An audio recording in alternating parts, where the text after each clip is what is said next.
Aujourd'hui, je trouve que la politique n'a pas trop d'impact. Malheureusement, il n'y a que quelques personnes dans l'écosystème politique qui en parlent.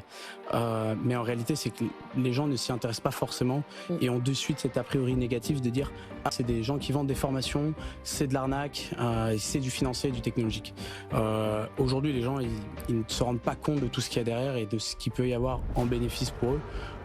Donc c'est plutôt aller balayer tous ces préjugés et leur montrer les bénéfices qu'ils peuvent en tirer. Pas seulement financiers, hein, tout ce qui est les cas d'usage, comment ça fonctionne.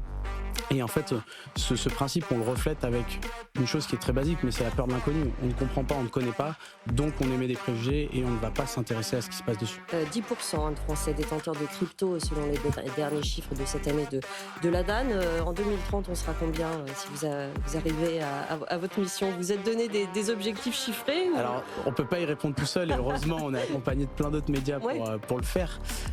Mais en l'occurrence, je pense que si dans 10 ans, on arrive à 20-30% de la population qui utilise les cryptos, ça sera déjà exceptionnel. 20%, c'est à peu près ça aux États-Unis, non? C'est à peu près après, ce moi, là je fais la différence entre les personnes qui en détiennent et qui ont un compte d'une application centralisée et ceux qui les détiennent vraiment et qui comprennent l'usage qu'il y a derrière. Je pense que c'est bien d'avoir du Bitcoin sur une application centralisée, mais savoir l'utiliser et l'utiliser au quotidien, c'en est une autre.